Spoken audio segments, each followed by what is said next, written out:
তাড়াতাড়ি রেডি হও, শুটিং করতে হবে, তাড়াতাড়ি তাড়াতাড়ি তাড়াতাড়ি। কোন জায়গায় মেকআপ করছো? এই কি ব্যাপার, এই মহিলাটা সবসময় এত ঢিলা, কি হয়েছে তোমার? এই কি হয়েছে? শোনো, আমি আসতেছিলাম শুটিংয়ে, একটা রিক্সাওয়ালা বলে কি যে একটা সাইড দিয়ে যাচ্ছে, ওটা রং সাইড। আমি বললাম যে যায়েন না এই সাইড দিয়ে, দেরি হবে।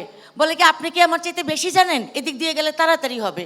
সে রং সাইড দিয়ে যাবেই। আমি বললাম ভাই আপনি আমাকে চিনেন? আপনার মতো চিনা দরকার নেই, আপনার মতো যাত্রীও আমার দরকার নেই, আপনি নামেন।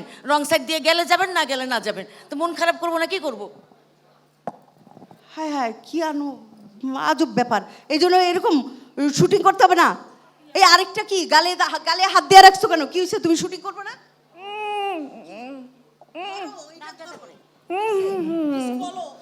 কি কো, দেখো আমার দাঁতে ব্যথা, তারপরেও আমি শুটিংয়ে আসছি। শুটিং তো বাদ দেওয়া যাবে না।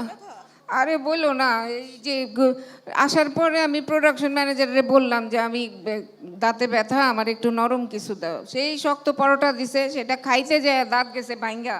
এখন ব্যথা করতেছে, কেমনে যে শুটিং করবো, তার মধ্যে আমার আবার মানে মডার্ন মায়ের পার্ট দিছে। এসেছি গিয়েছি বলতে হবে, দাঁত নিয়ে কইতে পারবো গো।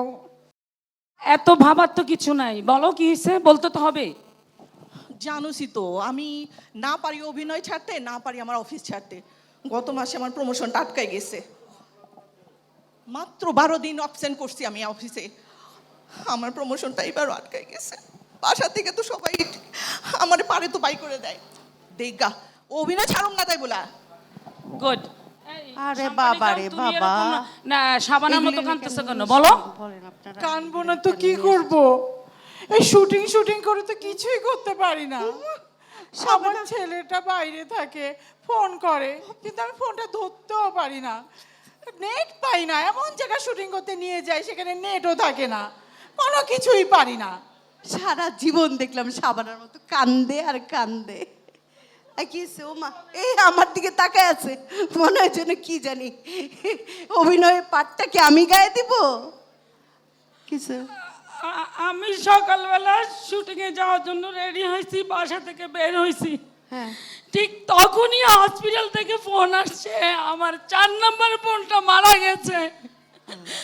আমার বিজ্ঞাপনে শুটিং ছিল, আমি শুটিং এ ঢুকে বলে কয়ে 2 ঘন্টা সবাই নিয়ে আবার হসপিটালে গিয়ে লাশটা কুমিল্লা অ্যাম্বুলেন্সে তুলে দিয়ে আবার শুটিং করতে আসছি। এইটাই আমাদের জীবন। কারণ পিপিএম হয়েছে, ডিরেক্টর প্রডিউসার অনেক ক্ষতি হয়ে যাবে আমি না থাকলে। এর যে কষ্ট কি আছে বলো? থাক থাক থাক, ও শুটিংটা শুরু করতে হবে আমাদের।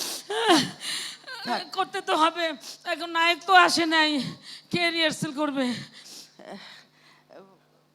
কই শার্টটা কই? ওই যে শার্টটা পরে রয়েছে কোথায়? ওই যে দে তো। আর নায়ক আমি হয়ে যাবো, নায়ক আসতে দেরি আছে, 2টার আগে নায়ক আসে না। তাড়াতাড়ি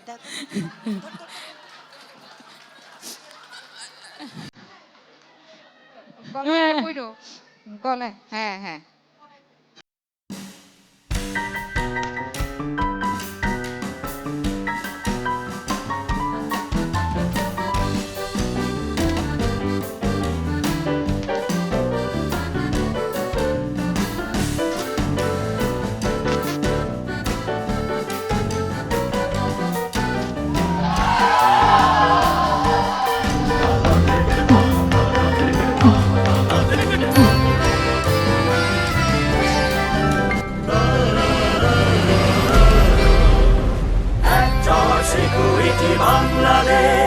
Actors Security Bangladesh.